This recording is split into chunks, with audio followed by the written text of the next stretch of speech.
Continuando aqui com o nosso lado espiritual aqui, vamos fazer a leitura da semana aqui com o Maurinho. Presidente, aciona o negocinho. Educação. Podemos fazer a diferença.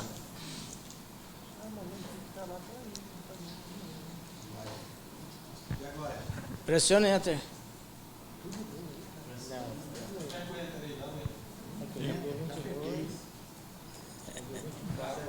E a setinha aí para cima? Agora não, cadê para baixo? A professora Tereza conta que no seu primeiro dia de aula parou em frente aos seus alunos da quinta série primária e, como todos os demais professores, lhes disse que gostava de todos por igual. No entanto, ela sabia que isso era quase impossível, já que na primeira fila estava sentado um garoto chamado Ricardo.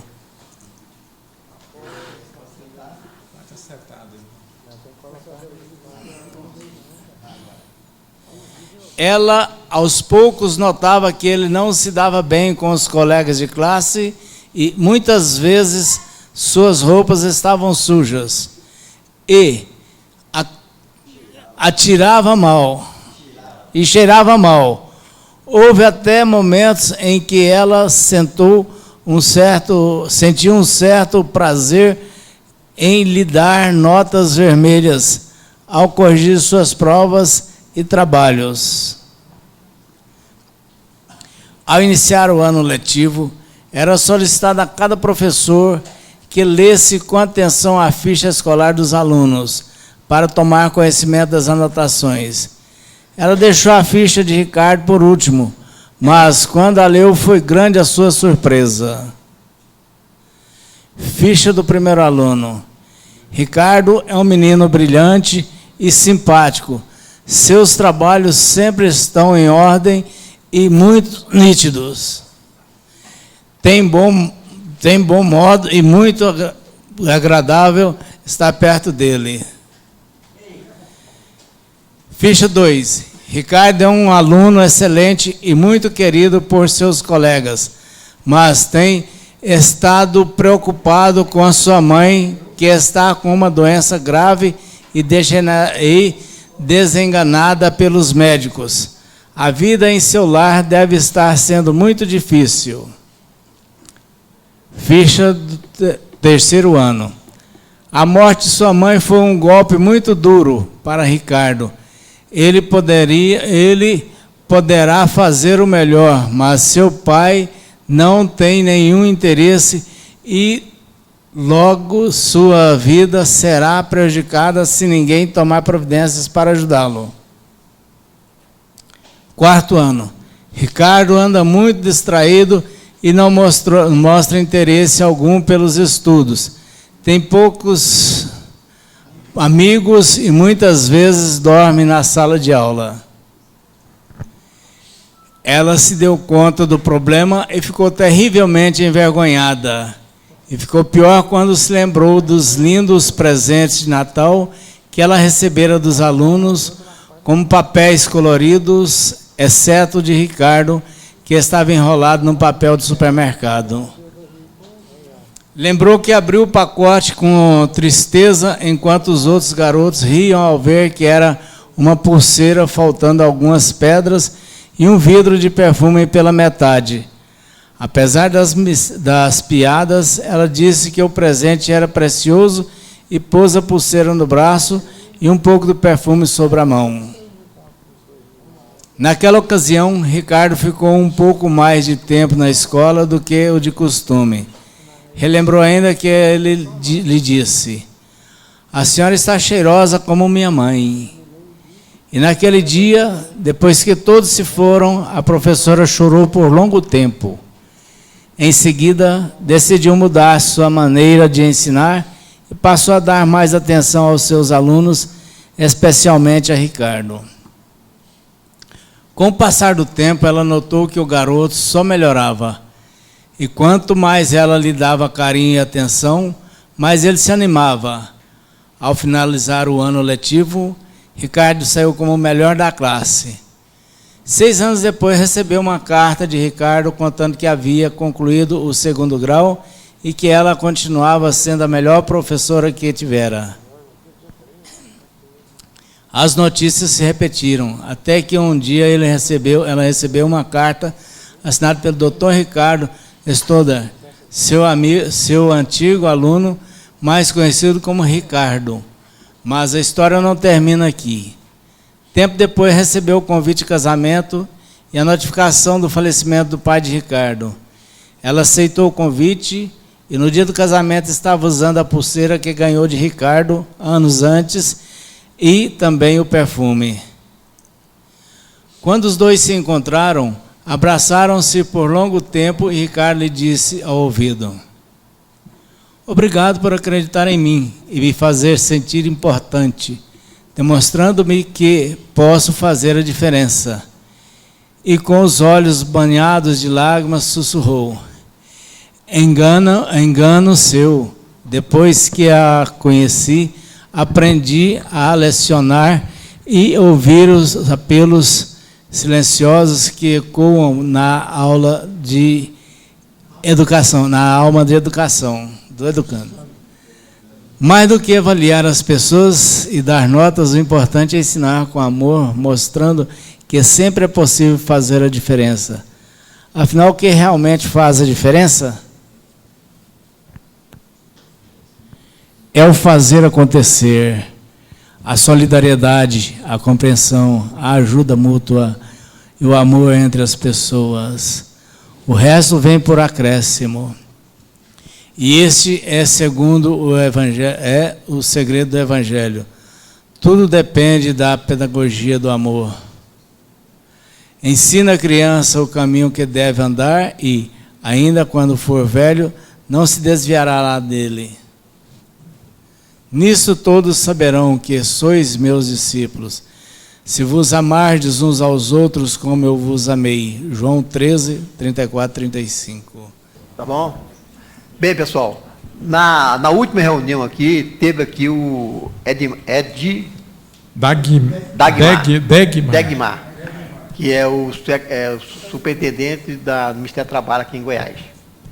Então, ele fez a explanação de como que deve recolher o imposto sindical e falou que o ministro ia dar uma palestra a respeito desse assunto, certo? Então, eu solicitei para eles fazer o convite ao ministro. E o ministro respondeu dessa maneira. Olá, eu sou Douglas Alencar Rodrigues, ministro do Tribunal Superior do Trabalho.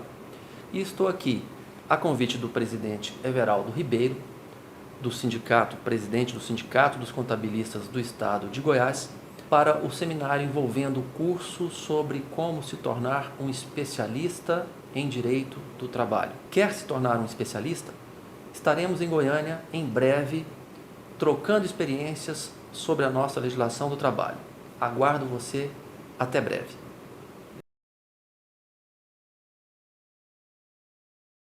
Só para lembrar, na próxima terça-feira nós temos o curso de Imposto de Renda de Pessoa Física, como sempre, com Jorge Martins.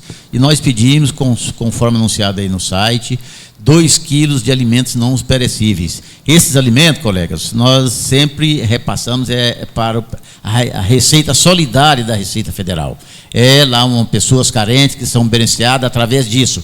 No ano anterior, quando a diretoria do sindicato foi levar esse material lá na Receita, o pessoal que recebe esses produtos já estavam lá cobrando essa ajuda aqui prestada com os senhores do nosso sindicato.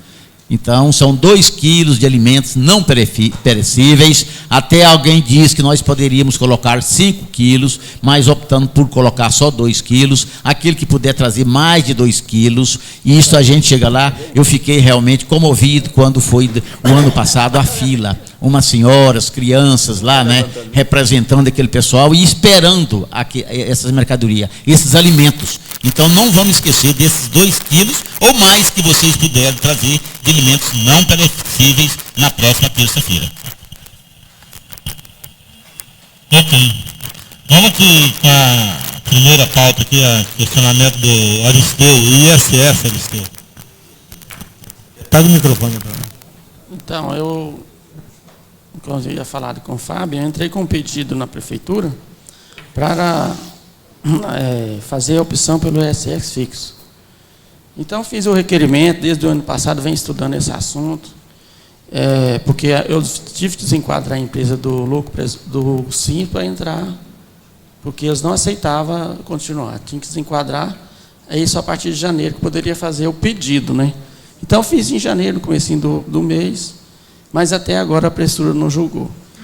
E está cogitando a recusa desse pedido, porque alegando que a empresa é SS, mas possui limitada no nome. Eu acho que isso não... E teria que ser sociedade simples, né? E ela é sociedade simples. É? Tem 2 sócios, né? Todos 2 profissionais médicos, contribuem cada um no seu carnezinho, e então acho que ela está enquadrada, né? Ela... Quer falar aí, Ronan? Fala. Qual é a razão social completa, colega, da forma que está registrada em cartório? Está registrado Ortoclínica Bueno, SS Limitada, ME. Pois é. Deixa eu perguntar aos senhores aqui. A sociedade simples, nós não usamos o limitada. É somente o nome da clínica e SS. A limitada é quando se trata de atividade empresarial lá na junta comercial. Eu acho que foi, na época, a pessoa que criou ela, colocou limitada para proteger, né, de alguma ação. Não, mas aí não carece essa preocupação em proteger isso. Juridicamente é o ISS. A minha opinião, colega, é que esteja tendo aí uma má interpretação da parte da prefeitura em razão esse excedente do limitada. Ela teria que parar somente no ISS. Eu acredito que seja isso. Ela está entendendo que ela, então, aí misturou junto comercial com cartório. Então, você talvez pode ajustar essa denominação em cartório. Não, isso foi cogitado mesmo. Só que, Ronan, a gente tem aqui o próprio código da prefeitura, né? Que está dizendo direitinho aqui o que pode participar. Deixa eu ler rapidinho aqui. São só 7 itens. Empresa se enquadra na Lei 5.040, de 75, artigo 52 do Código Tributário Municipal. Que seja constituído na forma de sociedade simples. É o caso dela. Que seja constituída por profissionais de mesma habilitação, ou seja, sociedade simples. Todos os 2 são, né? Só os 2. Que não possui natureza comercial e caráter empresarial. Ela não é. E o limitado? Que não possui no quadro societário sócio pessoa jurídica. Também não. Que não exerce atividades diversas da habilitação profissional. Também não, né? Que não possui sócio não habilitado para o exercício de atividade correspondente ao serviço prestado pela sociedade. Também, né, atende. Que não terceirize serviço vinculado à sua atividade. Também não atende. Então, quer dizer, ela está dentro do próprio Código Tributário Municipal, ela está enquadrada. Só que eles estão alegando por ela possuir esse limitada no nome.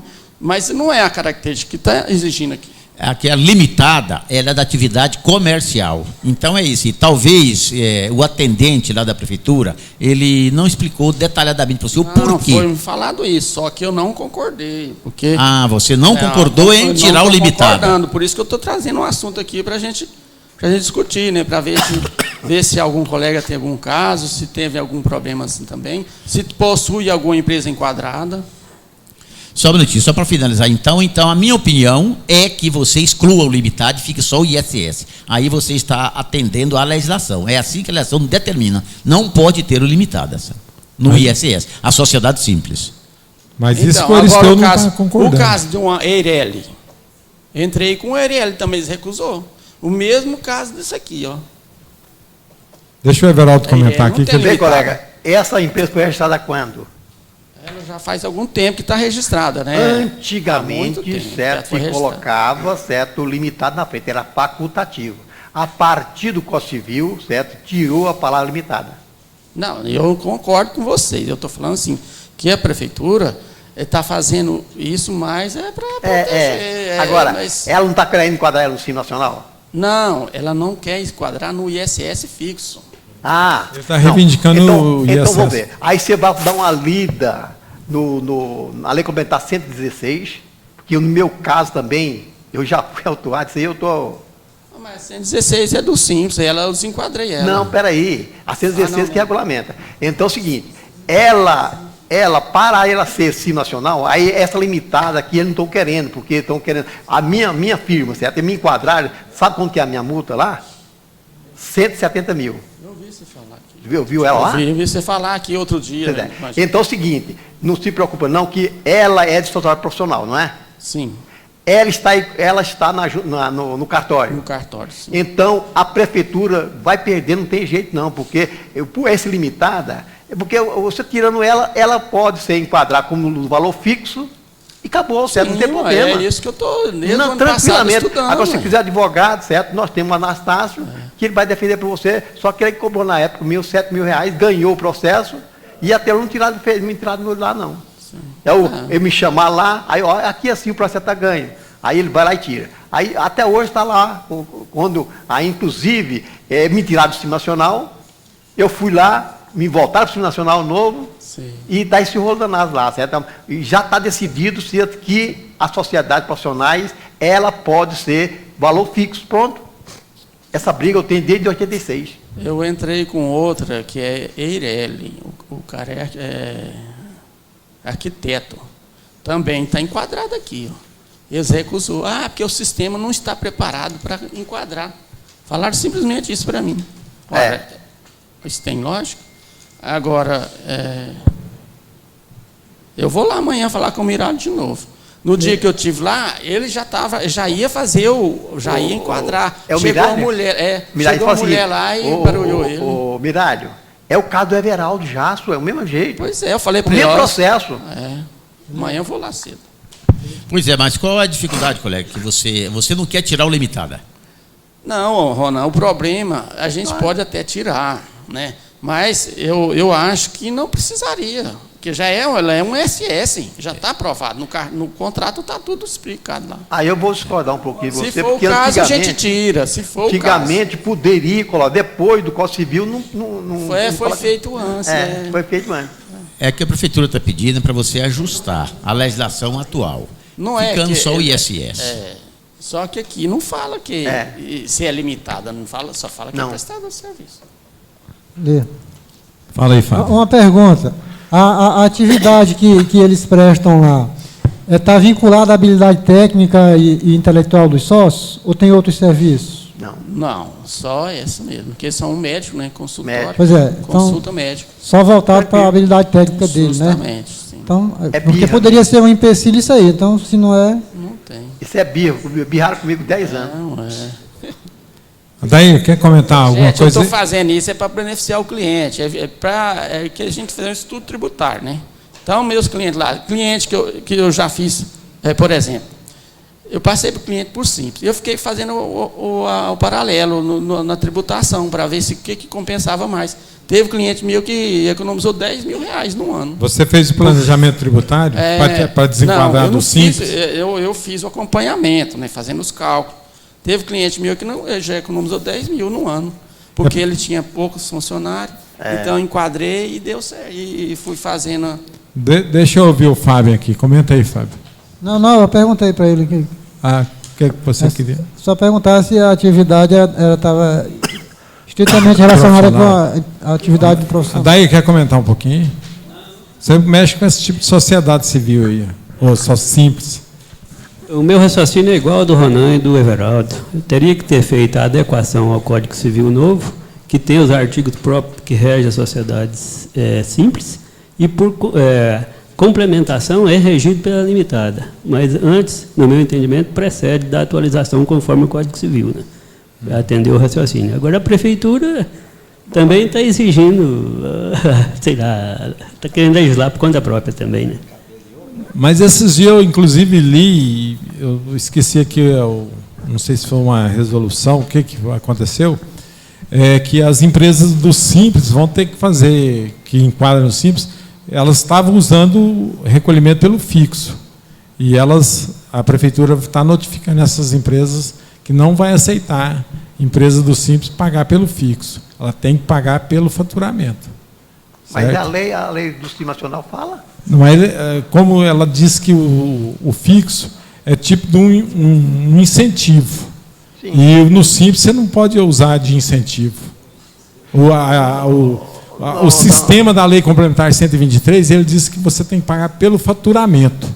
Então, você não pode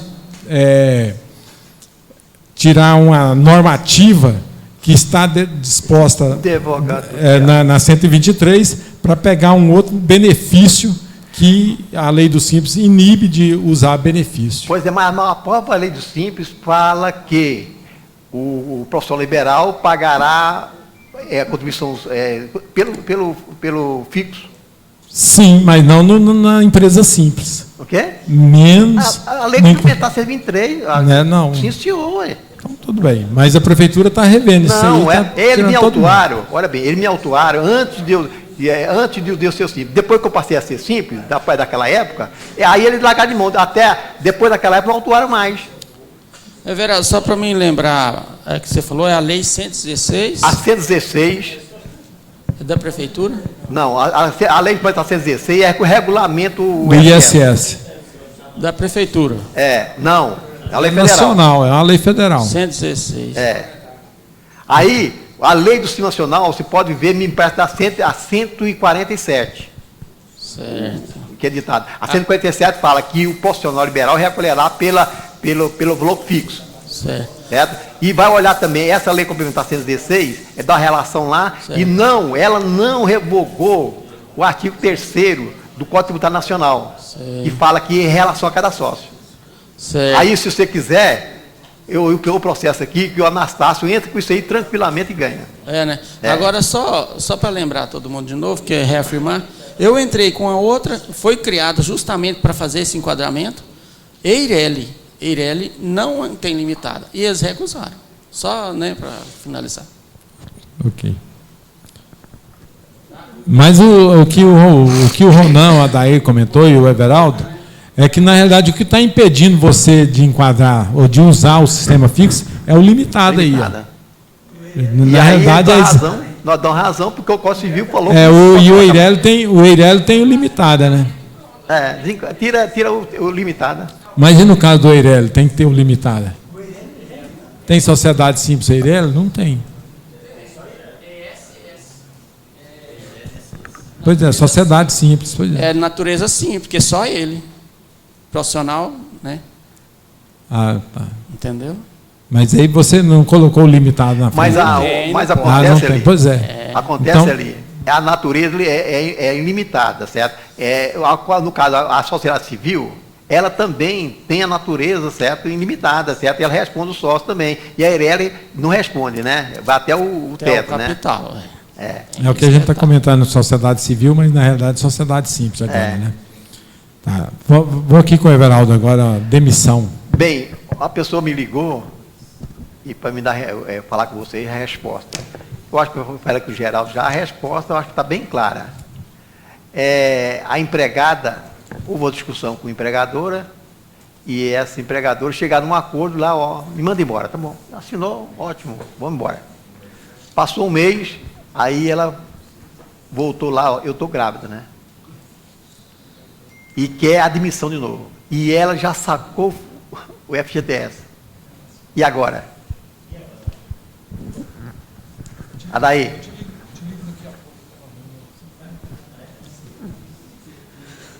Bom, a reintegração, sem dúvida, tem que acontecer. O que está pegando aí é a devolução do FGTS sacado.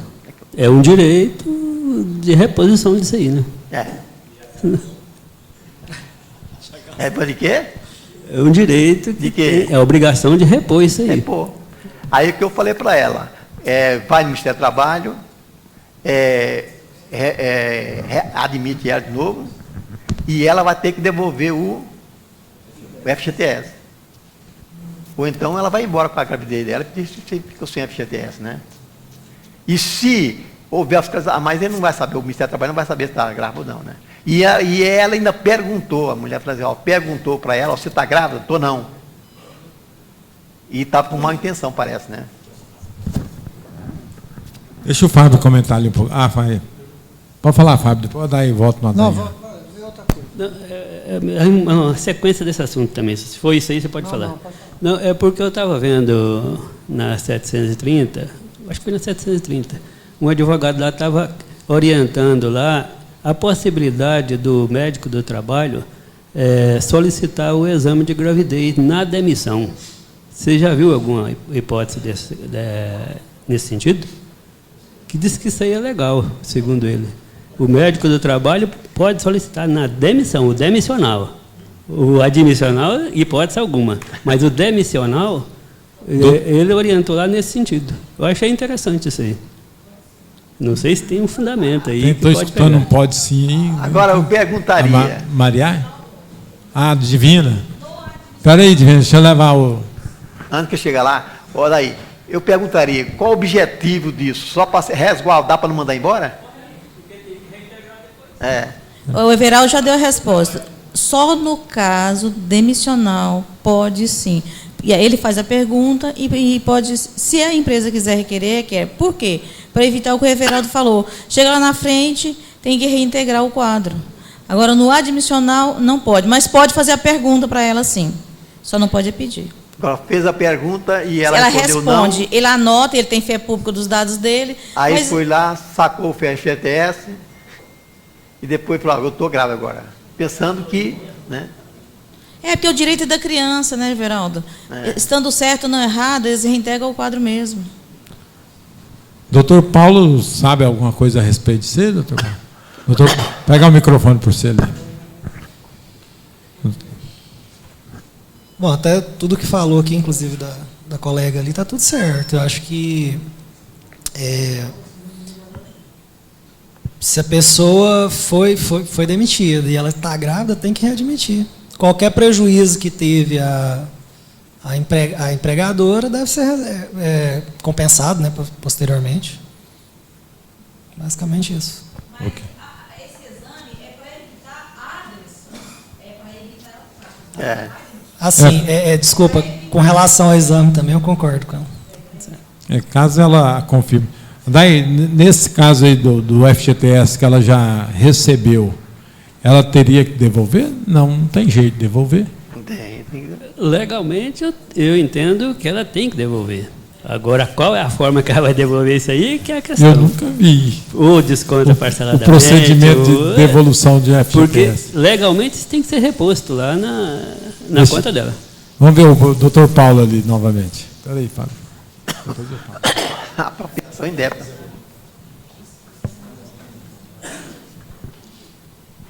Bom, no caso da multa, né, que vocês estão falando, da multa de 40%. Parece que ela sacou tudo, né? Sacou os multa, depósitos e a multa. Então foi um prejuízo do empregador, né?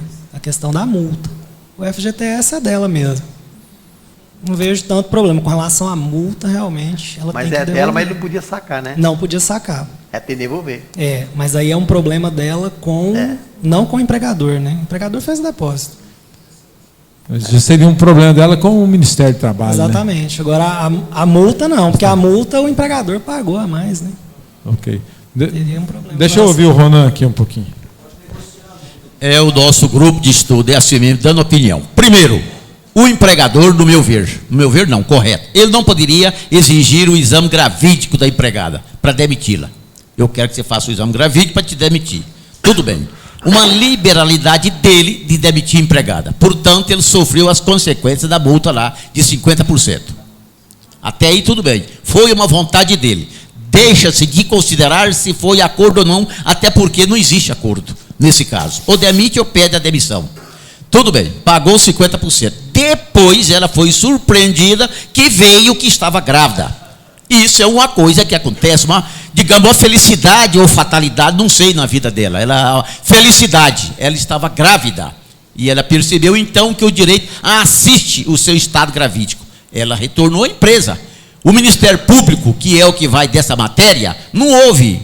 Ela pode dizer que não houve má fé da parte dela, o Ministério Público vai ter que aceitar que não houve má fé. Eu não sabia que eu estava grávida. Eu me demiti hoje, tinha me engravidado. Uma semana antes, não tinha sinal nenhum aparente. Eu não podia mentir, não fiz exame. Então, é a empresa, até parece que me fizeram essa pergunta hoje, é a empresa readmiti-la no ato da demissão. Isso é a felicidade de ser mulher, pode acontecer isso. Então a empresa vai readmitir na data da demissão, ela sacou seu fundo de garantia, está sacado, a empresa simplesmente ela assume aquele seu desejo de demiti-la naquela data. Tudo bem, vai começar a contar a vida nova agora na sua admissão. Porque eu não vejo, se tiver o Ministério Público, onde é que vai duvidar o porquê? O que é que ela fez de má fé? Pode até ter feito de má fé, mas como é que o Ministério Público vai provar que ela teve má fé em usar dessa situação que estava grávida?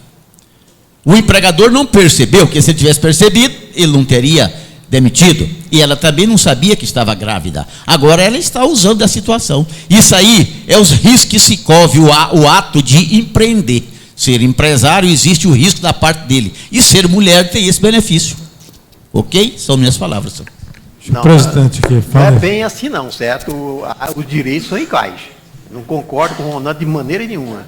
E talvez a má fé fundamentada é mais da mulher, porque ela não sabia que estava grávida, eu acho que em um mês está sabendo que está grávida, não vem com o papo para cá não, certo? Então, ela discutiu com a empregadora, então, ela falou assim, ó, eu não vou embora não, você me manda embora, certo? Então, ela foi intencional fazer isso, então, a hora das brigas de advogado vai ser nessa hora, porque ela tem o direito lá, mas o outro tem o direito de cá também. Então, qual foi a pessoa mais culpada? Me parece que foi a empregada. Porque ela foi lá e sacou o dinheiro indevidamente, que não era pertencer a ela. Então, ela terá que devolver o dinheiro, e agora o outro, ela terá que admitir ele, concordo plenamente, porque eu não sabia, ele devia ter como que ele ia saber, o empregador ia saber que ela estava grávida ou não? Então, ela que devia ter perguntado, ó, eu estou grávida, não posso ir embora. Então, aí o ônus é só do empregador? Eu acho que não. As partes são iguais. Como o Ronaldo foi citado. Então, o seguinte, na verdade, a coisa foi mal feita desde o início. Ela pediu ao empregador que a demitisse. Eu não vou demitir, você quer sair, você peça. E começou a briga. Aí, naquele momento, tem que dizer, então, uma justa causa. Aí, professor daí, não é isso? A empregada estava obrigando o empregador a demiti-la. Testemunha ali com as colegas, quem tivesse ali, justa causa nela. Pronto. Ele aceitou. Então, quem aceita, consente, né? Então, ele assumiu isso. É só o empregador que tem culpa, é? Nós não estamos falando. Ele teve culpa, inclusive ele teve uma culpa aí, de aceitar isso. O acordo é o melhor do que existe, ué. O acordo é das partes. Ok, deixa o Fábio comentar ali. Como o doutor Adair havia falado, eu encontrei aqui na internet o seguinte: o ministro do TST, Marco Eurico Vitral, entendeu, em recente decisão, que o fato de uma empresa ter exigido exame de gravidez no ato da demissão da empregada não configura discriminação prevista na Lei 9.029 de 95. Né? Outra coisa outra correção, o Everaldo falou na questão do ISS, que lá na Lei Complementar 123 determina que para as empresas de ensino nacional o valor fixo. Mas lá no parágrafo 22A do artigo 18, ela se reporta especificamente para a contabilidade.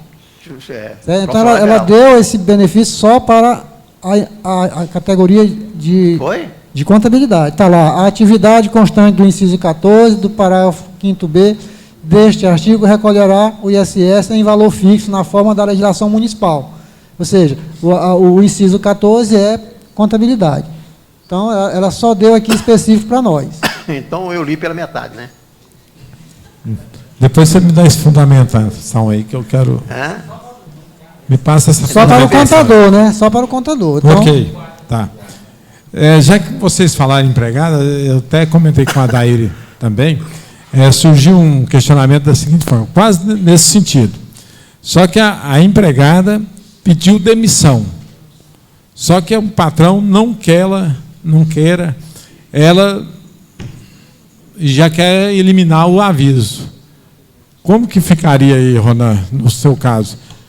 A empregada pediu demissão, só que o patrão não quer que ela cumpra o aviso. Mas cabe indenização? Ela pediu e quer cumprir o aviso. Ela deu o aviso.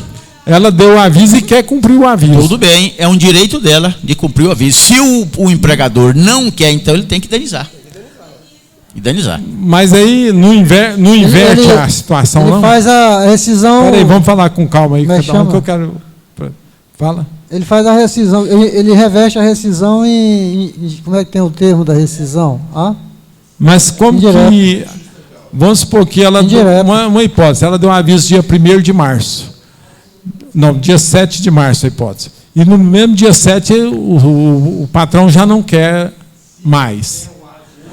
Mas numa rescisão por pedido do empregado, tem como eu indenizar o aviso? Sim.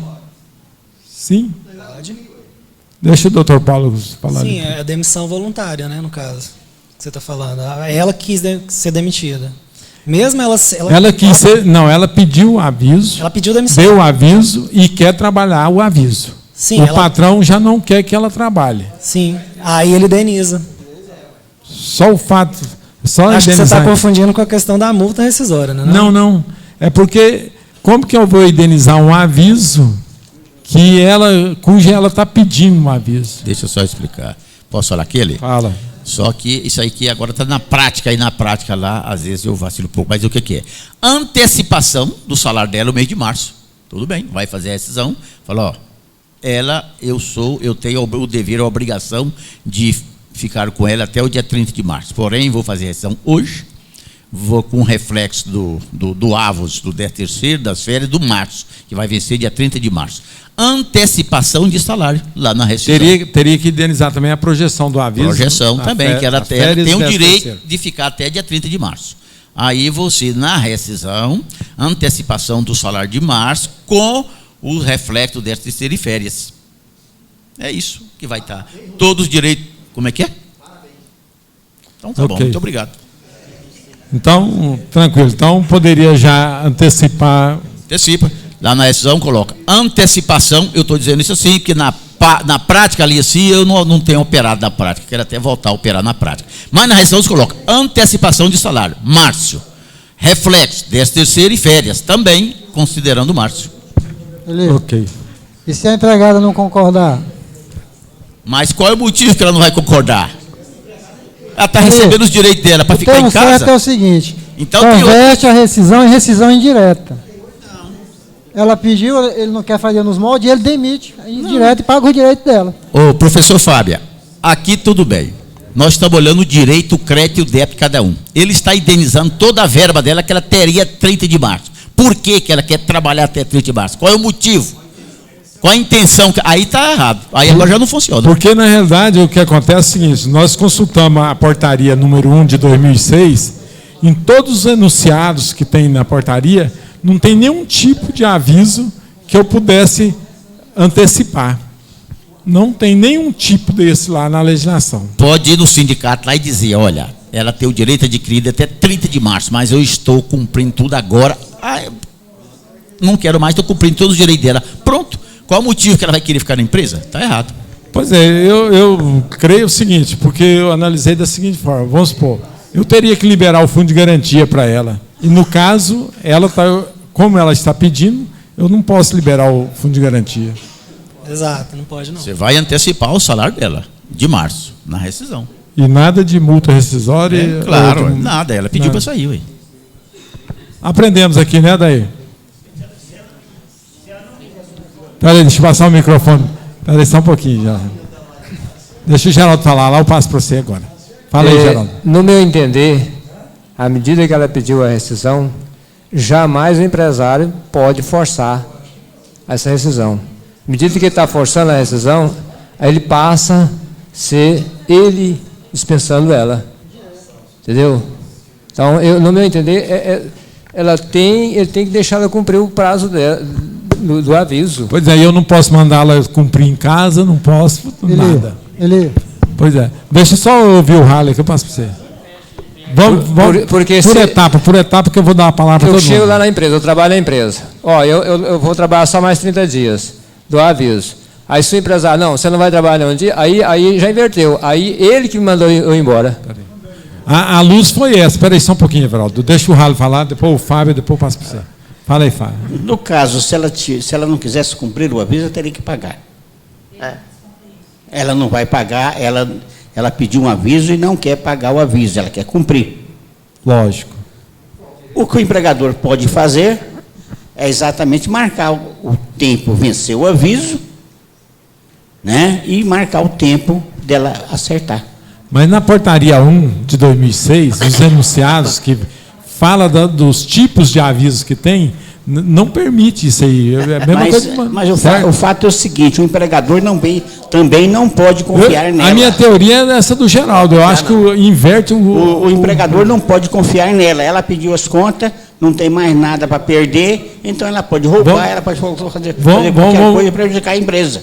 Então, nesse caso, ele tem o direito de não deixar ela entrar para trabalhar. Se ela quiser ir lá todo dia, ela vai lá, senta lá fora e fica lá. Ok, depois nós ver. Fábio, depois nós faz o resumo aqui. Ela fez o pedido de demissão. Ele não quer concordar, converte a rescisão em rescisão indireta. Aí ele paga os direitos, como que ele está demitindo. Pronto, resolveu o problema. Não tem objeção, tu quer saber se pode fazer. Hã?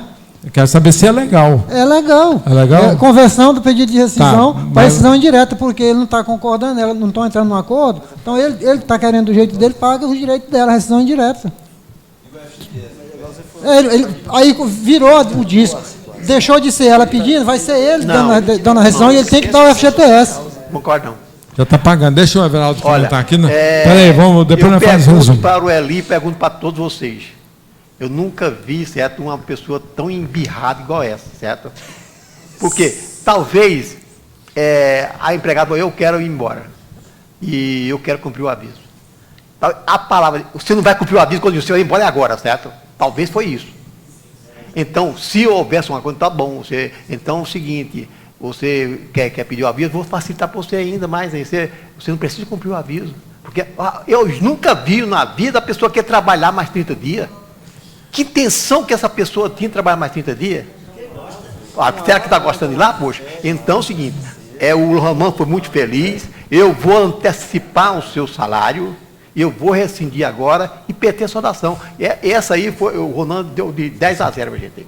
Deixa eu ver o coisa falar ali, o Zé Walter, depois eu passo para você. Qual a função dela? Doméstica, por enquanto. Quebrar os trapos tudinho, durante um ano. Agora, será que vai ter a mesma confiança nesta pessoa? Eis a questão, né? Deixa aí, eu comentar aqui. Ainda mais, com todo respeito às domésticas, mas a atividade ela é uma atividade de risco, né? É uma atividade de risco da empregada com o empregador doméstico. Imagina numa possível audiência, aí o juiz vira para a empregada, tudo bem, a senhora trabalha na casa dele. E ela só queria mesmo ficar mais 30 dias lá. E ele está indenizando tudo. Qual é o motivo que a senhora apresenta a mim? É a comida dele que é gostosa demais, que a senhora não quer deixar a comida? Qual é o problema, minha senhora? Não tem dúvida isso aí. Jamais juiz nenhum vai ficar, olha para mim, não estou entendendo. Por que você quer ficar lá? Me explica. O motivo tem. Quer trabalhar. É a comida dele, que é saborosa, e a senhora não quer desistir desses 30 dias, ele está pagando antes. Não tem dúvida ali. Não, na realidade, a preocupação do cidadão é o seguinte, de inverter a rescisão como mandando embora e ela reivindicar outras coisas que não tem. Antecipar agora, o salário. antecipando. Tudo bem, vamos, não sei, deixa o Daí falar ali, o microfone. Bom, esse assunto aí eu acho meio complicado. Eu respeito a opinião dos juristas aí, que são advogados, especialistas na área. Mas eu evitaria fazer esse procedimento, eu particularmente. Porque eu não posso dizer que sou entendido nessa área jurista. Então, eu me apego muito à área literária. Quando o empregado chegou para mim e pediu demissão, hoje, foi para sair daqui a 30 dias. Ele manifestou o interesse de trabalhar e quer cumprir seus 30 dias. Se eu, como empregador, quebrei esse pacto, para mim, houve a rescisão indireta, ou no 483 da CLT, ou a dispensa sem justa causa pelo empregador. Bom, meu raciocínio puro e seco seria por aí, mas eu sou leigo, não sou jurista. Justamente. Só um outro detalhe. mesmo que o empregado peça a liberação do cumprimento desse aviso, está lá na IN 1/2006, ementa 24, que essa liberação depende da manifestação do trabalhador. Até isso ocorre. Olha daí, qual o prejuízo que esse empregador deu para o empregado? Monetariamente, nenhum. Nenhum. Porém, Pode legalmente... Legalmente o quê? Parece que não preenche todos os requisitos. Não tem lógica. A lei não fala nada a respeito, gente. Você está alegando aí o prejuízo. Entre aspas, não houve nenhum prejuízo porque ela pediu demissão.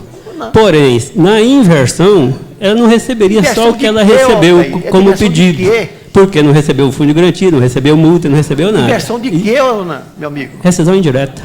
Que direta, gente? Porque o empregador quebrou o pacto. Não precisa, eu vou pagar, eu não preciso, adiantou. Você não quer que você trabalhe. Agora, você vai indireta. Não tem, Quando eu, como empregador, quebrei o pacto... Quebrei o pacto de quê, daí? Vamos discutir, não. Deixa eu falar. Por quê? Forçando o quê, gente? Ela pediu, gente. Mas contra o quê? A primeira coisa que ela vai reclamar é que você não liberou o FGTS, não pagou a multa rescisória. Primeiro mas ela que pediu para sair, gente. Mas você não deixou eu cumprir o aviso. Que isso, gente? Isso é um absurdo. É uma rescisão indireta. Direito de trabalho. Que aí, direito de trabalho? Não precisa trabalhar, não. Ô, Everaldo, é direito dela trabalhar os 30 dias. Direito. Isso é legislação. Nós não podemos ir contra a legislação. Não concordo com você, não concordo com o Ronan de forma alguma. Ô, Geraldo, ela tem o direito aos direitos trabalhistas, o salário, as verbas rescisórias. Isso é o direito dela. Direito de trabalhar. Não, senhor. Você é diversão, não tem nada. Eu concordo plenamente com a Daíra aqui, não concordo com você de jeito nenhum. Tô pronto. Ela pediu para sair. aviso 30 dias, tranquilo. Meu amigo, vai de sua casa lá. Aí a pessoa pede para sair. Olha o que ele falou aqui. Olha bem, é um emprego de confiança. Você vai ter confiança daqui para frente? Não vai ter, não, meu amigo. Lógico que não tem. Dispensadas, não precisa cumprir o aviso, não. Lógico que tem. Mas o que vai acontecer é bem melhor. Ela igual ele forçar. Pagar os direitos dela, pagar a multa rescisória, bem melhor do que fazer isso que vocês querem fazer. Minha onde está a lei que está escrito isso? Nenhuma lei. Tá em todo lugar, aviso cumprido, tem que cumprir aviso. Maurinho, vai doutor Paulo ali. Peraí, rádio. Estou te falando para você, uma coisinha que pensou que ela não ia dar trabalho. Vou fazer só uma perguntinha aqui. Quer dizer que se eu tenho uma funcionária e eu falar para ela, amanhã eu não quero que você venha trabalhar, não. Aí paga. Vou te pagar. Pronto. Aí ela é obrigada, eu sou obrigado a aceitar ela vir trabalhar, mas não quero. Não, mas aí você partiu de você. As obrigações todas você vai cumprir. Pois é. Nesse caso aí, ela pediu demissão e quer trabalhar para não levar prejuízo. Mas ela não vai levar nenhum prejuízo. A carteira dela vai ser dada baixa após o cumprimento do aviso prévio. Simplesmente ela estaria cumprindo o aviso prévio, só que não estava trabalhando. Ué. Só isso que eu não benefício para ela, poxa. Mas aí, não estou vendo prejuízo nenhum. Você sabe que existe duas correntes. Não estou vendo prejuízo. Porque, na realidade, se eu fizer assim, vamos supor, se você analisar financeiramente, ela não levou prejuízo nenhum. Mas ela vai levar prejuízo, tipo assim, não vai pegar o fundo de garantia. Vamos supor se ela... Não, mas aí não. Pois é. Não vai receber a multa rescisória. E daí? A vontade foi dela. Ela que falou que queria sair. Só um pouquinho, deixa o Ronan e você passa para o Paulo. Deixa eu ler só um detalhezinho aqui para nós aqui. Pois bem, o que acontece se a parte que deu o aviso prévio a outra desistir de encerrar o contrato de trabalho? Existe a possibilidade de, durante o período de aviso prévio, as partes decidirem permanecer com a relação de emprego? A resposta a essa pergunta é positiva. Tanto o empregado como o empregador pode desistir do aviso prévio dado, pois a rescisão do contrato de trabalho apenas se efetiva após o fim do período do aviso prévio, que está meio confuso, mas o que eu entendi, a rescisão com reflexo, onde terminaria o direito dela de contrato de trabalho. Uma vez que a rescisão ela se refletiu até o fim do contrato, está garantido, sem problema. Doutor Paulo aí. Doutor Ronan, às vezes você pode me ajudar. Com relação ao aviso prévio, vou fazer uma pergunta. E tem alguma forma de rescisão que tanto o reclamante tanto o empregado quanto o empregador perde o direito do aviso prévio? O aviso prévio o que é? Ele é direito do trabalhador. Eu, como empregador. E do empregado. Tudo empregador. Uhum. Eu quero dispensar o meu empregado, mas quero usar os 30 dias. Eu dou um aviso prévio que estarei dispensando após os 30 dias. Ok? Ele vai trabalhar os 30 dias, aí o ganho que eu estou tendo, né? Não estou indenizando o aviso, eu estou pagando para ele, né, o salário daquele mês, porém ele estava sob aviso. Mas eu não quero que ele trabalhe mais na empresa. Eu vou ter que indenizar os 30 dias e aqueles reflexos nós sabemos que a lei dá direito acima de ano de casa. Contrário, o empregado que pede para sair, se ele pede para sair da empresa hoje, não quer mais trabalhar, da mesma forma ele tem que indenizar o empregador com o salário que ele está recebendo lá. Ele continua tendo direito ao aviso prévio, mesmo ele pedindo demissão. Ele continua tendo direito como? Sim, o empregado está pedindo demissão. Ele certo. tem direito ele ao aviso prévio. Ele deu aviso prévio para a empresa. Ele continua tendo o direito de ficar mais 30 dias. Exato. É o que nós estamos dizendo. Ele continua tendo o direito, que o direito é receber. Exato. O que corresponde aos 30 dias. Exato. No caso aqui do Eli, o que corresponde aos 30 dias estará sendo pago nessa rescisão antecipadamente. Isso. O que ele quer? Porque eu estou dando o aviso, entendeu? Olha, eu quero sair da sua empresa, porém eu preciso do salário dos 30 dias. Ok, empregador? Isso. Certo, tudo bem, meu empregado. Então, você quer trabalhar comigo, mas você precisa do salário dos 30 dias. Tudo bem, então está aqui, mas eu vou pagar para você hoje. Está aqui. Então, se você tem os 30 dias, você está recebendo, ele vai dormir. Não vou mandar ele dormir em casa, né? Mas ele pode ir sossegado, que os 30 dias que ele trabalharia, ele já recebeu. Na rescisão. O que eu quero dizer é o seguinte: ele pediu a demissão, certo? Pediu desligamento. A empregada pediu desligamento da empresa. Desligamento da empresa, mas quer continuar trabalhando, que é o direito dela. Mas por que ela quer continuar trabalhando? É o direito dela. O aviso prévio. Não, direito dela é as verbas correspondentes ao dia. Sim, que pode ser trabalhado ou não, certo? Isso. Ela quer trabalhar. É um caso até assim diferente, porque normalmente quem pede demissão, né? Ela quer trabalhar porque quer receber o salário. Mas é o direito dela. Não, é dever. Exato. Aí o que acontece? Não, é direito e dever, porque tem as duas partes, né? Agora a questão é a seguinte: o empregador, ele pode optar. É faculdade dele deixar ela trabalhar os 30 dias ou indenizar. É o que eu falei aqui. É indenizar. O aviso é indenizado, não? Indenizar não, ele está pagando o salário antecipado. Eu não vejo. Para mim é aviso prévio indenizado. Pode matar o assunto que a pauta está grande, manda isso para a justiça e me contrata como advogado. Ei, meu Deus. O empregador ficou sem jeito. Vamos ali com o Antônio ali, vamos falar do DCTF então. Esses empregados hoje só deu trabalho. Vamos ver com ele. A DCTF para este ano continua entregando em janeiro e se não tiver movimento de... Você fala da DCTF das empresas inativas. Não, ela funcionou ano passado, só que de meio do ano para cá não tirou mais nota, não teve imposto a pagar para a DCTF. Então, a DCTF de empresas normais... ela está funcionando. Pois é, vai estar apresentar nessa versão, na versão que já existe, que é a 3.3. Só que quando você apresenta uma negativa, você vai apresentar a outra só quando aparecer uma com movimentação. Em janeiro continua que nós estamos no prazo da entrega, ela vai negativa e espera. Deixa o Geraldo comentar aí. Espera aí. A DCTF, referente a janeiro, se foi sem movimento... Não, mas aí ele não estava falando. Essa sem movimento mudou. Ela foi prorrogada para 22 de maio, que é a nova versão. Essa versão que tem atual, ela não aceita sem movimento referente ao janeiro. Pois é. Tá? Então, saiu a instrução normativa...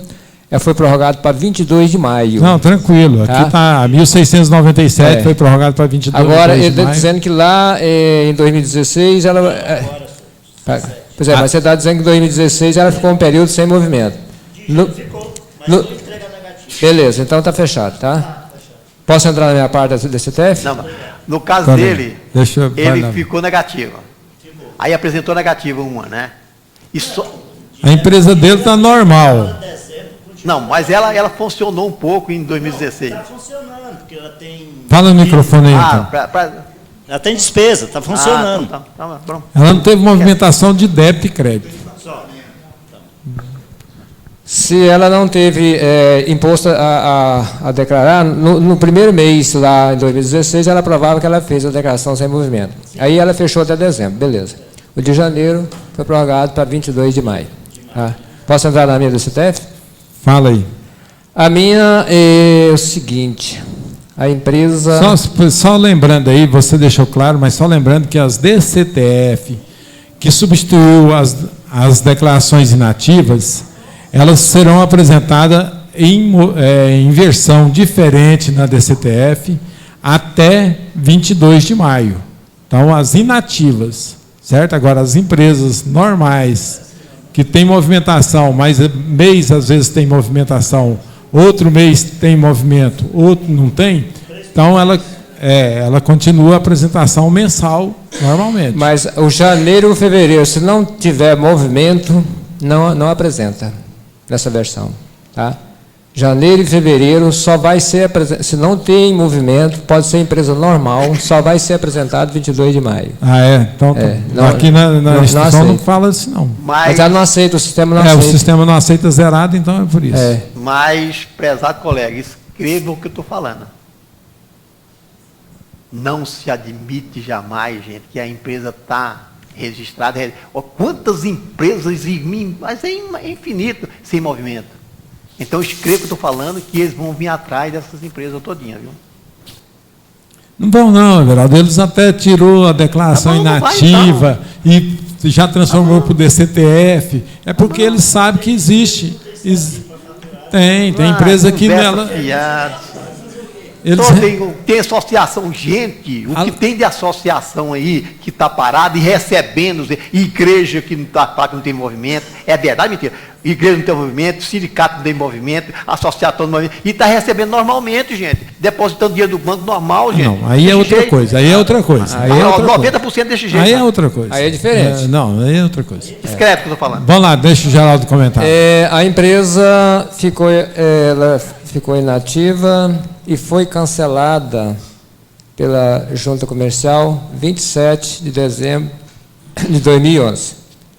E onde essa empresa estava, veio apresentando as declarações inativas até o ano calendário de 2015.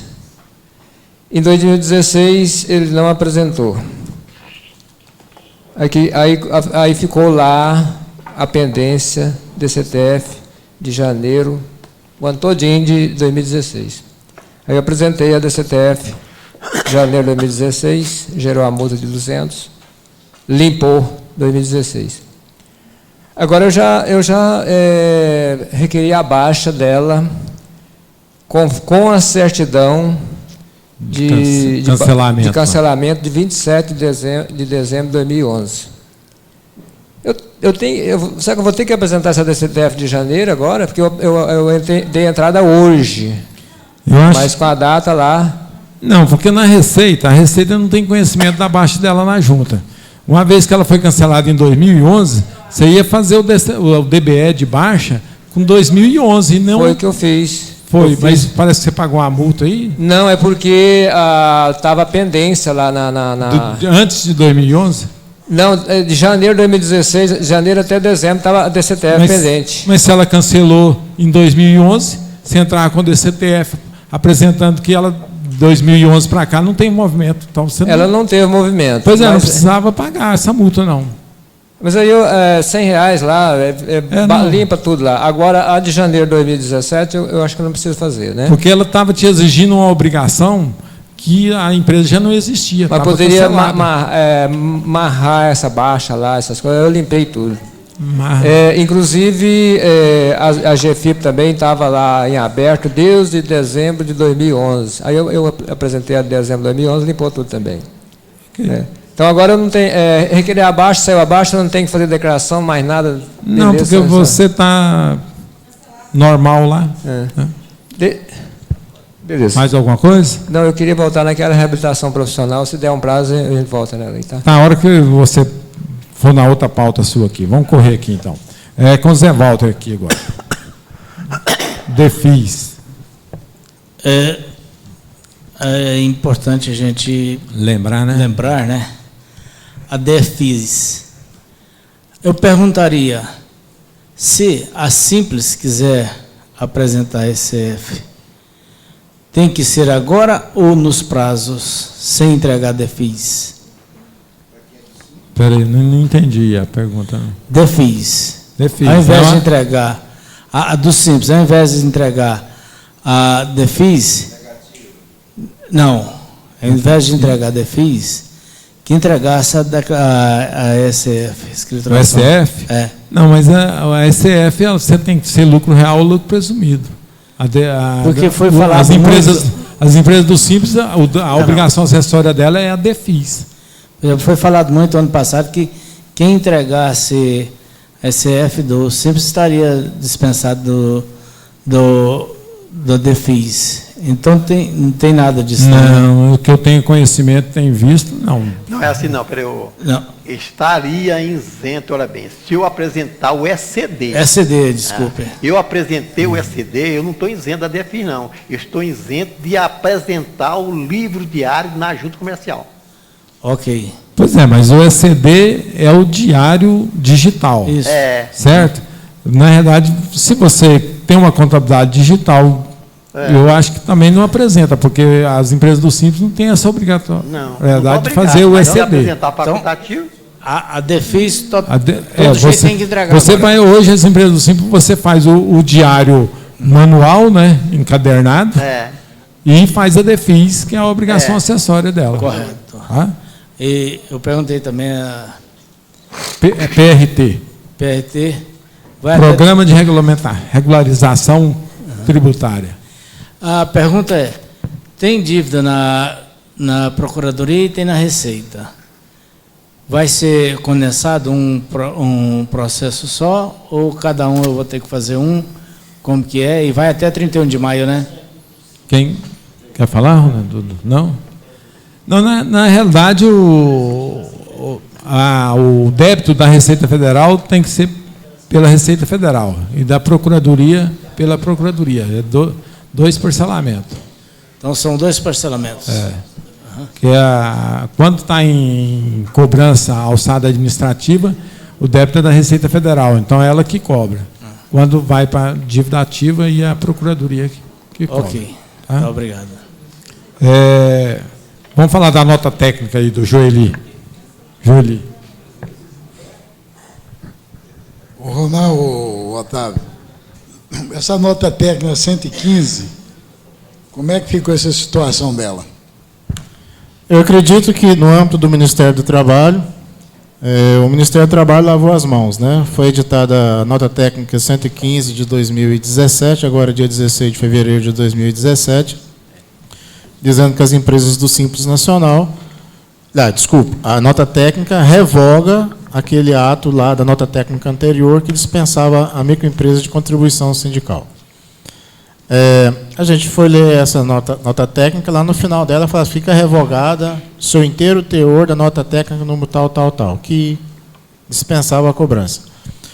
Bom, eu liguei para o senhor Ronan e, na minha concepção de ver, o Ministério do Trabalho lavou as mãos. Certo? Falou assim, vou lavar minhas mãos aqui, agora se você quiser cobrar, você cobra.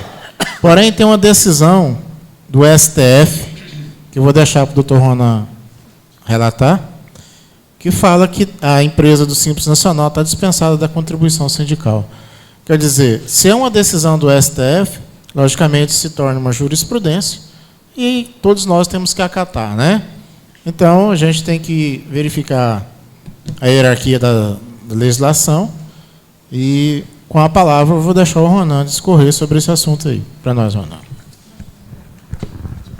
Então, colegas, em primeiro lugar, agradeço muito ao Otávio Júnior por essa oportunidade e nós juntos estudar mais uma vez sobre isso aí.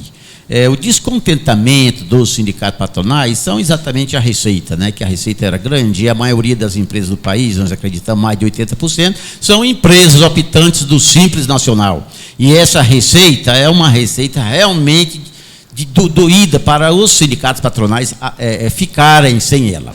A nota técnica, na verdade, ela deu a entender o respaldo que o artigo 5º, inciso 35 da Constituição Federal dá a qualquer pessoa, empresa, de que, ao se sentir prejudicado, recorra à justiça. Foi o que a nota técnica, o Otávio Júnior, muito bem colocou. O que ela disse? Olha, é o direito de vocês recorrerem à justiça. Certo? Portanto, conforme o Otávio disse, eu abro mão.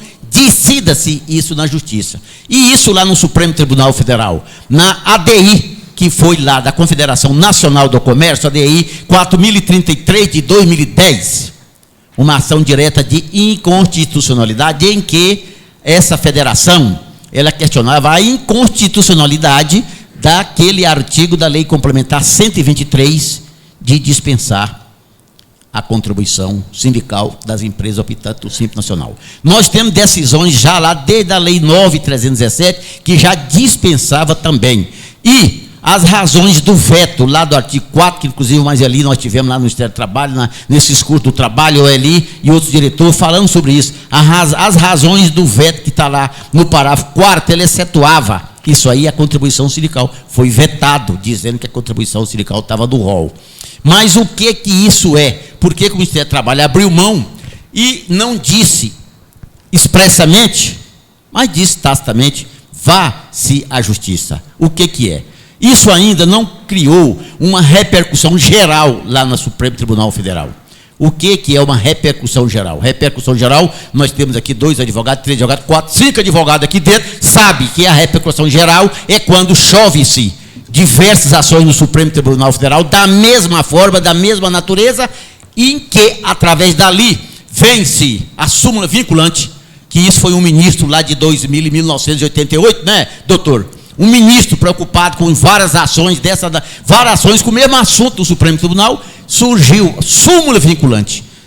Mas a súmula vinculante, ela só existe quando tem diversas ações lá no Supremo Tribunal Federal da mesma natureza. E isso ainda não é vinculante e não criou uma repercussão geral lá no Supremo Tribunal Federal.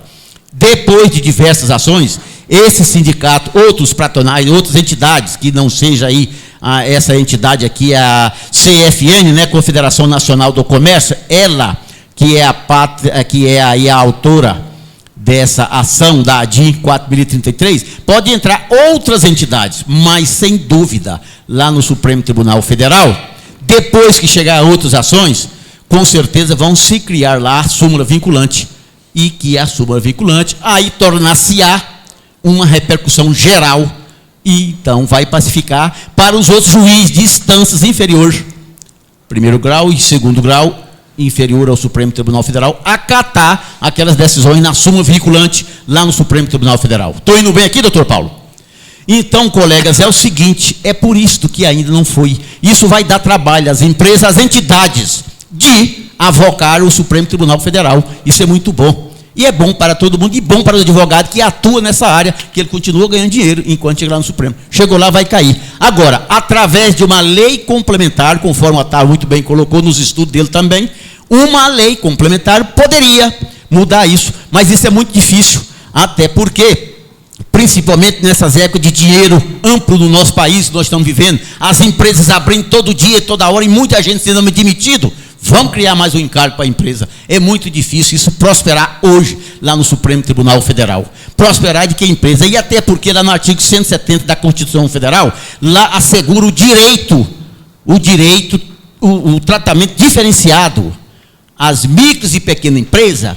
Qual é o direito que ela tem hoje, diferenciado de benefícios para elas, a não ser isso, a contribuição sindical patronal, que a burocracia de papéis, de contabilidade, de documento, de pagamento de imposto, continua a mesma coisa. Né? Ficou bem mais, porque o Simples sempre eu comparo. Criou-se o Simples, mas o Simples é aquela história, né, que eu já falei, peço permissão. Aqui o Simples é isso, né? Oh, você é Simples, então tudo bem. Dá a volta no mundo todinho. Se você errar um passo, eu desconsidero o seu caminho. e a empresa do lucro presumido real não tem esse caminho. Então é isso. Otávio continua indo por aí, as entidades patronais sindicais estão corretas, elas querem essa receita. E se um juiz de primeiro grau e aí do segundo grau também quiserem isso aí, ele está dando até uma oportunidade, né? Está dando oportunidade, talvez seja isso que os sindicatos patronais estão querendo. Estão querendo, buscando, né? E o Ministério do Trabalho, então, disse, olha, tudo bem, então vão para a Justiça. Por quê? A nota técnica quis dizer que o artigo 5º da Constituição Federal dá esse direito a quaisquer pessoa e empresa que tenha o seu direito, mesmo que ele acha que o direito dele realmente não procede, mas ele recorra-se à Justiça. Ok? Muito obrigado. Senhor Renan, como eu disse que o Ministério do Trabalho lavou suas mãos, no item 9 aqui, ó, ele fala assim, não se pode olvidar, no entanto, a possibilidade dos interessados se sentirem prejudicados em relação às controvérsias concernente à aplicação dos preceitos voltados ao recolhimento da contribuição sindical. Nesse sentido, tais interessados deverão buscar amparo perante a Justiça do Trabalho, conforme o artigo 114 da Constituição Federal de 1988, com a redação dada pela Emenda Constitucional 45 de 2004, respectivamente. Então, quer dizer, pessoal, o Ministério do Trabalho lavou as mãos, foi aquilo que a gente conversou, né, Ronan? Então, vai buscar seu amparo na Justiça. Portanto, nós temos a jurisprudência, temos que aguardar, né? Respeitar a jurisprudência do STF. Igual o Otávio colocou, a nota técnica ela é simplesmente um ato administrativo, meramente orientador. É aquilo que eu disse. Ela está desempenhando corretamente o seu papel. Ela está orientando as entidades patronais que procurem a justiça. Ô, Ronan. Ok. Gostaria de... O Otávio falou que o Ministério do Trabalho lavou as mãos.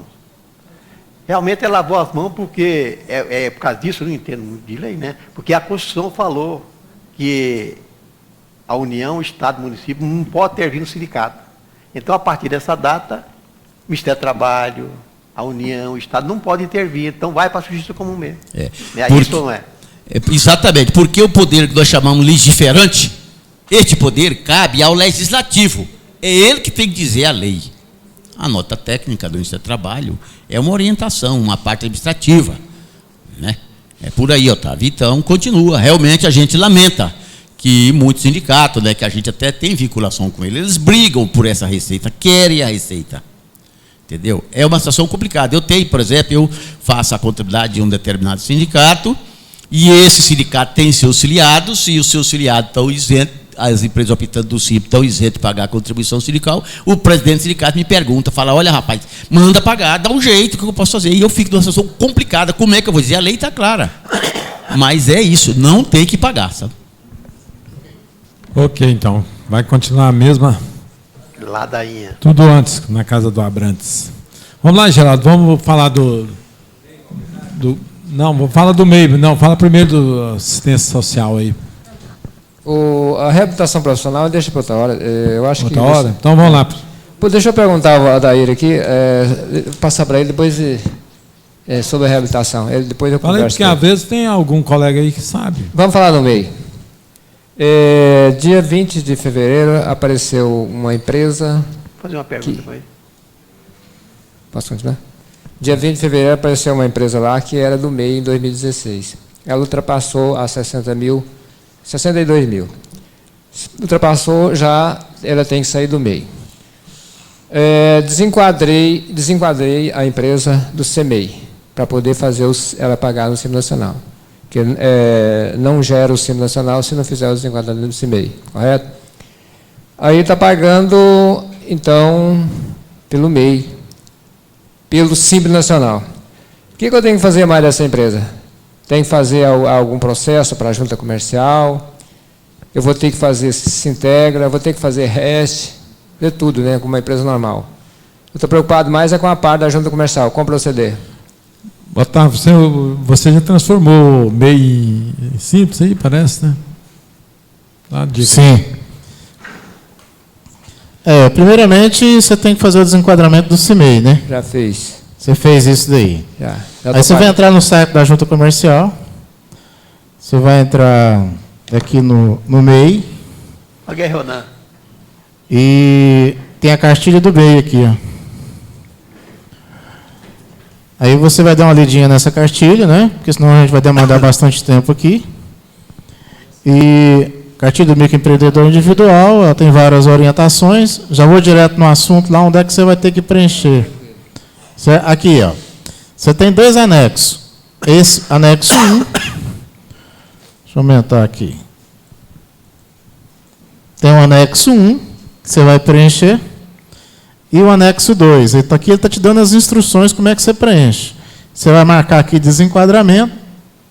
Vai colocar o nome do empresário com o CPF na frente dele, o NIRI que está lá naquele cadastro, o CNPJ. E vai pedir o seu empresário para assinar, não precisa de reconhecer firma.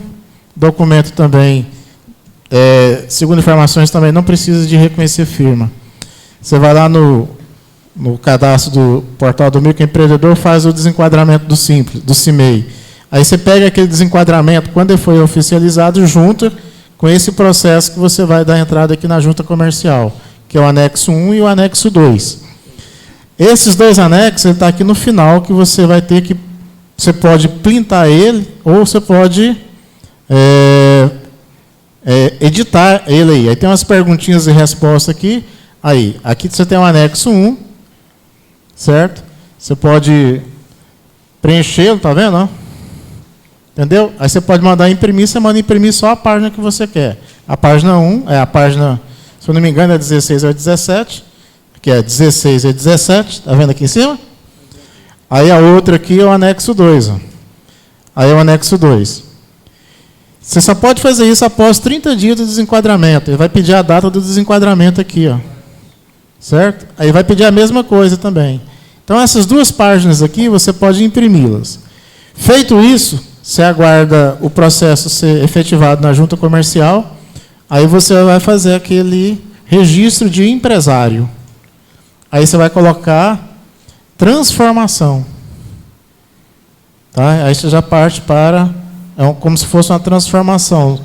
Para ele, aí você tira aquele CPF, acrescenta o ME na empresa, altera seu capital social. Tem outra coisinha que eu não estou me lembrando aqui, mas se você puder me ligar amanhã, eu te passo. E Otávio, beleza. Sim. Nesses 30 dias, ele vai pagar como imposto? Engraçado, né? Isso aí que é uma coisa interessante. Nesses 30 dias, você não é CIMEI, você não é Simples Nacional, você não é nada, você está nas nuvens. Se você consultar, não te acha em lugar nenhum. O interessante é isso. E o que... Não acha, você não acha ele. Você entra no sistema, ele não está no CIMEI. Você vai no Simples, ele não está enquadrado no Simples. É um treino interessante. Mas a guia você consegue fazer. A guia você consegue fazer, a guia. Sugere o quê? Que ele pague no... Que ele pague o imposto. O imposto como se porque foi desenquadrado do sistema. Né? Aí você consegue gerar a guia. Tá certo? Pelo Simples. O Simples já fiz no mesmo dia, no dia 20 de fevereiro, eu fiz o desenquadramento do CIMEI e automaticamente já gerou a guia do Simples Nacional. Agora, a minha preocupação é em relação à REST. O Sintegra eu consegui mandar também. Consegui. Agora, e a REST? Parece que o sistema não aceita, eu não estou conseguindo fazer a REST. Mas aí você tem que fazer a transformação para empresário na junta comercial. Aí você vai preencher aquele requerimento de empresário. Antes de eu fazer essa... Que aí depois eu tenho que fazer essa transformação, aí depois mandar para o Estado. Vai na prefeitura. Estado e prefeitura, tudinho. O Sintegra está mandando, está aceitando o sistema. Então aí você tem que fazer tudo isso aí normal. Aí vira uma empresa normal. Até buscar os XML eu consegui. Eu só não estava conseguindo essa questão da REST. Então a REST eu não tenho obrigação por enquanto. Eu acredito que não, a partir do momento que você alterar na prefeitura, né? Beleza. Correto? Outra coisa que preciso te lembrar você, se o excesso ultrapassou acima de 20% do valor total, né, que é 60 mil anuais, você tem que pagar aquela guia, gera uma guia de diferença. Já gerou. Já gerou o sistema, né? Gera aquela guia de diferença do excesso. Já gerou, já pagou também. Ok, então. Já está no processo. Estava faltando essa aí. Agora já achei o caminho. Aí no caminho eu já vou seguindo. Ok. Beleza. Ok. Antes de entrar nas outras pautas aqui, quero agradecer aqui o Dr. Carlos e o Dr. Paulo e a doutora Manati.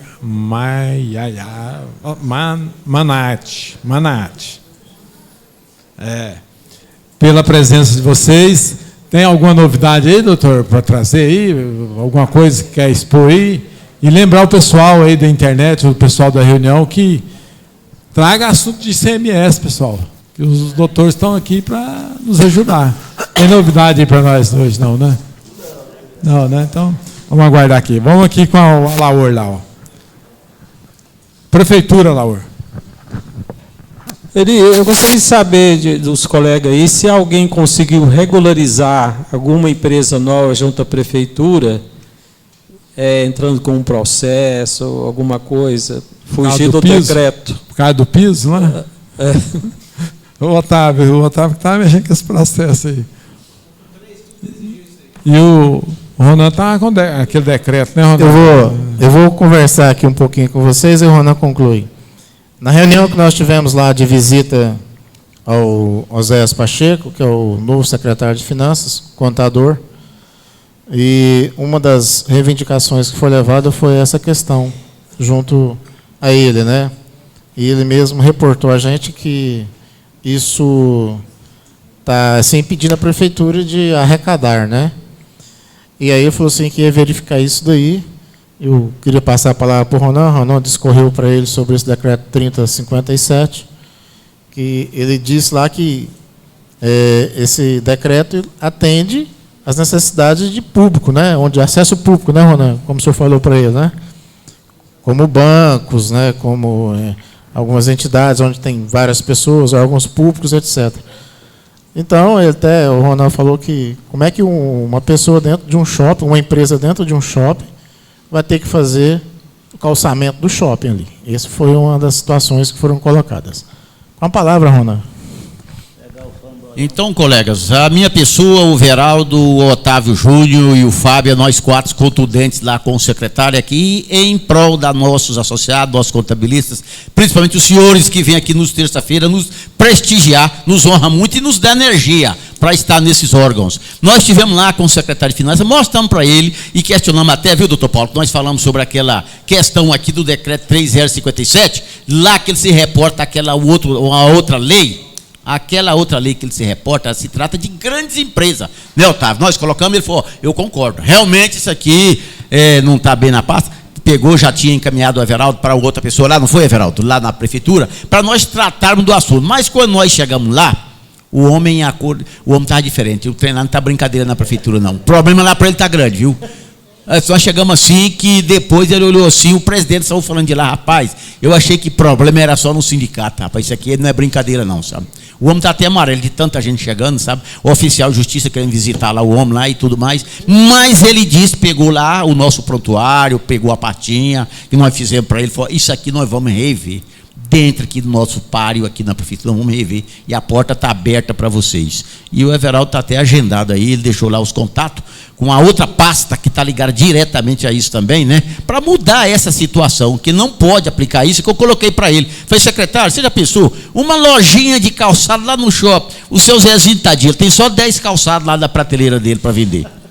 Certo? Aí ele chega lá no shopping, vai pegar, ele não vai pegar ali um mestre de obra, um profissional de alta qualidade, vai pegar um outro lá da esquina, um pedreiro, chega lá e começa a arrancar o administrador do shopping vai chegar para ele e falar, senhor José, por que o senhor está olhando aí? Porque você não está olhando nada aqui, você não manda nada aqui não, você não está satisfeito, você vai embora. É assim. Como é que eu vou ficar agora? Porque ele vai, por que o comercinho lá do shopping poderá ficar dispensado do piso tá, e aquele outro lá que está no meio da avenida tem que fazer. Então isso, igual nós falamos, está naquele decreto que ele reportou, é as grandes empresas, hospitais, banco, grande público, não esse pequenininho. Mas isso, essa carga do sindicato está aqui fazendo por causa de nós, os contabilistas, mas isso é uma briga, é para as entidades aí da área do comércio, é o CID de loja, é Federação aí do Comércio, FEComércio, CIEG, essas empresas que tinham que agir.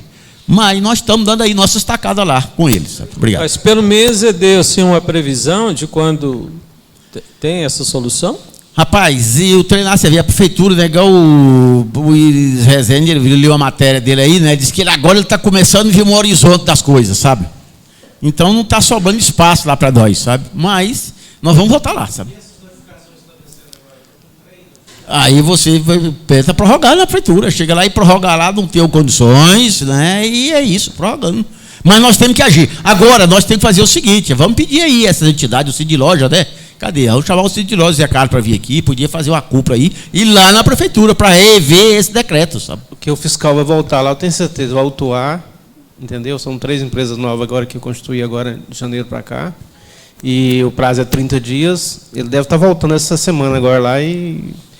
Com certeza o pessoal não fez nada ainda. Uma sugestão nossa aqui, cada um de nós, os contabilistas, os nossos clientes, pedir cada uma dessas empresas, vai lá avocar lá o seu, como é que é? O seu sindicato patronal, o seu representante patronal lá, que seja lá o Sindiloja, essas entidades, pede para eles, liga lá no sindicato, está aqui o telefone, fala lá com o presidente, que você é filiado, se você não é, você vai lá e filia, ou diz que você vai filiar, mas que você quer saber disso, que você não concorda com isso. É o que nós podemos, inclusive, esse é o meio bom, vamos pedir os nossos clientes para eles mesmos ligar no sindicato, não é nós, contador, irmos lá não, nós vamos nas entidades, sabe?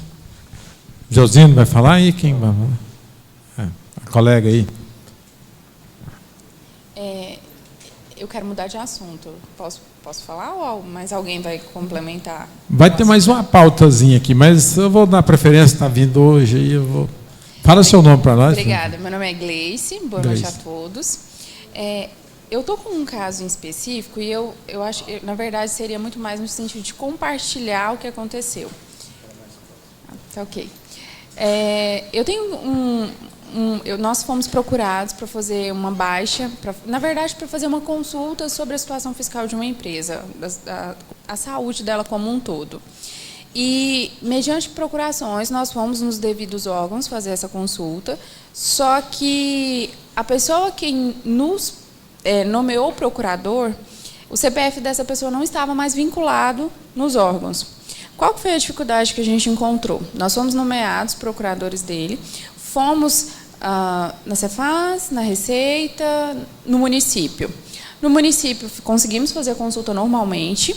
Na Receita, já constou a pendência sobre a não vinculação do CPF dessa pessoa. E, no entanto, na Cefaz, ele continuou normalmente vinculado. Eu repassei isso a esse cliente e ele me informou que eles, há algum tempo atrás, tinham iniciado um processo de desvinculação dele com essa empresa. Só que eu entendo que, se em alguns órgãos constam e em outros não, significa que esse processo ele não foi concluído? Na verdade, é o seguinte, que eu costumava usar demais, você fazia uma alteração na junta comercial e fazia alteração na receita também, a DBE, porque não exigia muito regularização. Lá no Cefaz, como o Cefaz foi um órgão sempre que exigiu a regularização, provavelmente, não estou falando, mas provavelmente, talvez essa empresa deveria existir débito. E se existisse débito, o Cefaz muitas vezes não fazia alteração com débito, principalmente excluindo sócios. Então, provavelmente, na época, deixou quieto para fazer posteriormente. Sim. Aí, o que acontece hoje? Nós não conseguimos emitir a certidão federal, né, exatamente por constar os débitos. Nós não conseguimos fazer a consulta, porque nós não temos hoje em posse uma procuração onde o atual responsável, né, junto ao órgão, nos nomeia procurador. E aí, assim, uma terceira pessoa tem uma procuração pública dessa empresa, na qual ela pode subestabelecer outros procuradores. E aí, a tentativa agora seria receber essa procuração por subestabelecimento para que a gente consiga ir ao determinado órgão fazer a consulta da situação da empresa. Só que aí a gente já não sabe mais, por exemplo, de que forma que eu vou remover aquele primeiro sócio lá, que está vinculado em um órgão e não está em outro. Ele está vinculado na Cefaz, mas ele não está mais vinculado na Receita Federal. E também não está mais vinculado no município, somente na Cefaz. Pode falar, Rosana.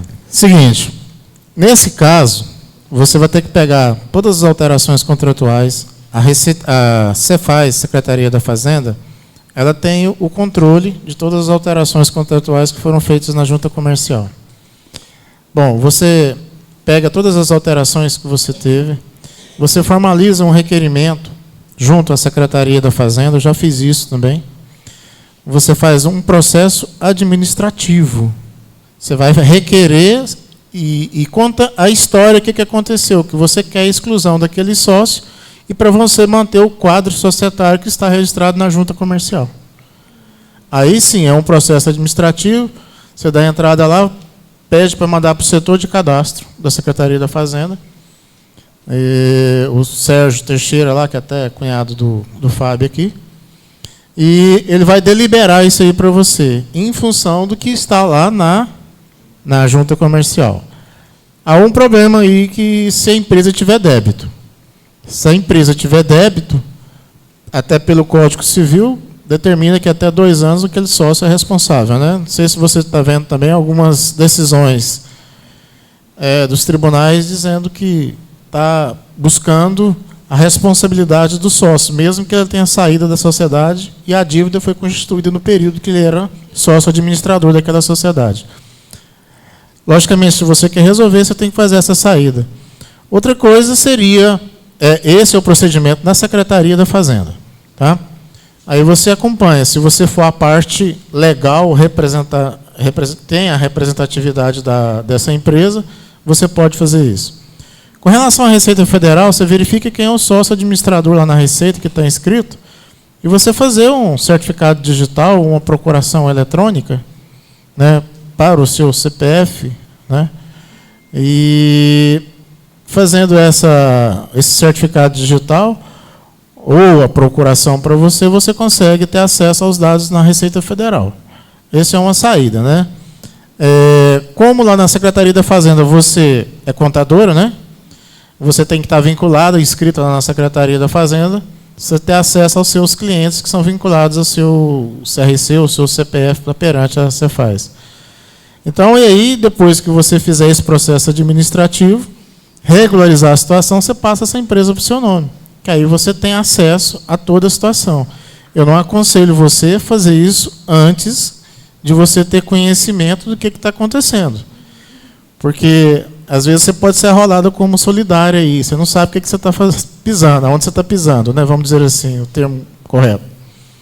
Então, seria conveniente você pega os seus contratos, faz uma procuração da Receita Federal para você ter acesso aos seus dados, né?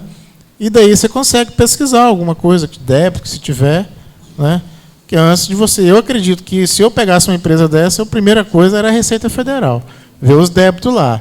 Aí vai para a Cefaz, ver os débitos. Aí eu ia intervir, certo? Saber o que eu iria fazer. Agora, eu entrar de cara assim sem saber, meio complicado, né? Deu para entender aí? Deixa o Ronaldo comentar aqui. Você já foi muito bem respondida pelo Eli e Otávio, mas dada a sua simpatia, a colocação nas suas palavras, eu também gostaria de palpitar. Eu pergunto, você está representando um dos sócios ou todos os sócios? Apenas um. Um sócio. Esse sócio que você está representando, é este sócio que o nome dele não está na Receita Federal? Sim. Não está lá na Cefaz também, não? Ou melhor, está na Cefaz. Não está na Prefeitura. Não está na Prefeitura. Tá bom. Ele procurou para você resolver a situação dele. Ele quer saber como é que está o nome dele naquela empresa. Não, ele pediu uma consulta além de pessoal, além do histórico pessoal dele, ele nos solicitou uma consulta da saúde da empresa, porque ele estava indeciso se a baixa foi concluída, e se não foi, ele queria saber se haviam débitos nela, porque ele tem a intenção de reativá-la.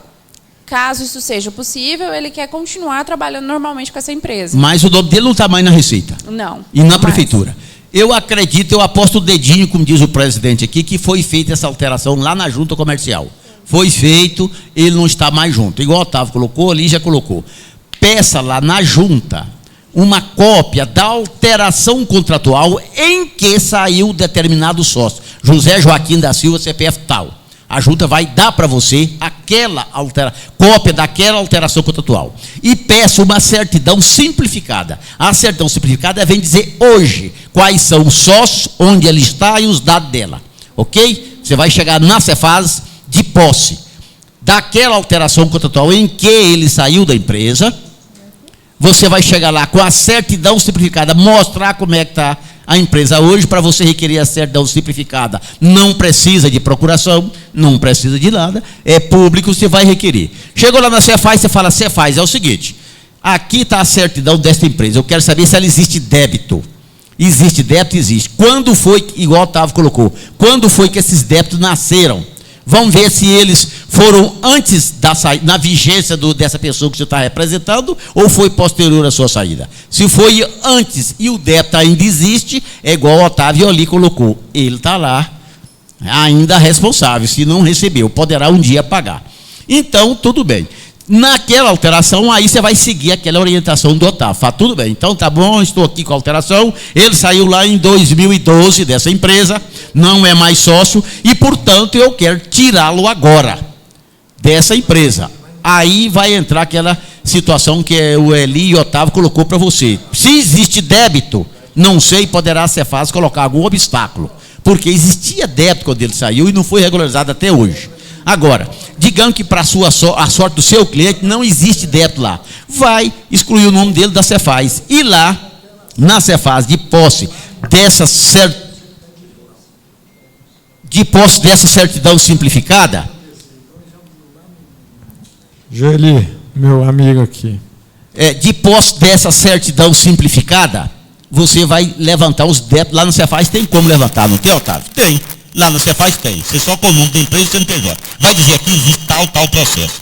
Agora, na Receita Federal, realmente é só aquele que lá está responsável que você vai ter poder. Mas, com certeza, ele não vai otorgar poder para você, porque não tem vinculação comercial com você, prestação de serviço.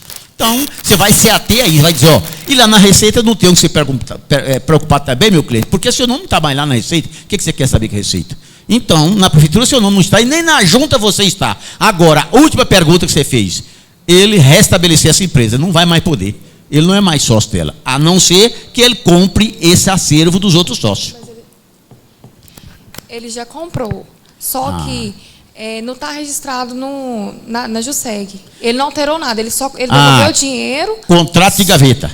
Tudo bem. Então, essa certidão simplificada é um documento que você vai precisar para você fazer essa alteração, incluindo a empresa, de posse daquela certidão simplificada. Lá tem que ter mais de um sócio, ou pode até ter um, mas eu acredito, dado o tempo que você falou, deve ter dois ou mais, né? Os dois sócios que estão lá, você vai fazer uma alteração contratual, e incluir nesse seu cliente, e você vai ter que localizar esses outros sócios que estão lá da certidão simplificada, e eles assinar, transferindo para ele, ok? Ok, obrigado. Ok, eu só fazer um crédito nas suas palavras aqui, na visita do secretário de Finanças lá, o Joeli também estava presente.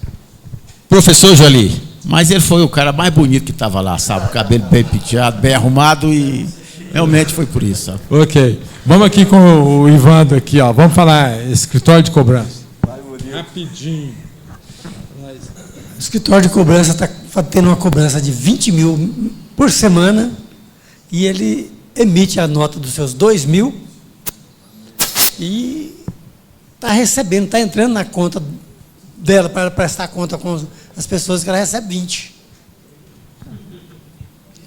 Aí ela está oferecendo tributação dos 2, e, no entanto, entra na sua conta 20. Não, tudo bem, mas o tomador está concordando com a nota de 2 ao invés de 20? Sim. Porque se o tomador está recebendo por 2, está existindo, de fato, uma sonegação. Mas, de direito, existe um acordo aí que um está pagando pelo documento que está recebendo. Tem um contrato junto. Eu fui verificar, parece que outras empresas de cobranças estão procedendo em situações idênticas. Como diz o outro, o escritório de cobrança é uma pessoa idônea, sabe dos direitos e deveres, das obrigações acessórias, da responsabilidade tributária que tem. Se está fazendo isso, é criminal, isso é crime, né? Agora, o contabilista é responsável ou não? Ué, acaba que vai envolver, não vai não? Isso vai lá para a COAF. Você está sabendo que está existindo. Isso aí agora. Por isso que eu estou vendo a situação aí que foi. Ué, tem. Ué, pelo que eu estou vendo aí, ele está apresentando 20 e faturando 2. Pois é. O contador está sabendo de um ato ilícito e está comungando com o ato ilícito. Vai ter mais. Sem nexo, não? Chega não sei se é seu cliente, no escritório e fala, ó, rapaz, o perigo está assim, assim, assim, assim, assim. Vamos regularizar essa situação aí o mais rápido possível. Deixa eu dar aí comentar ali.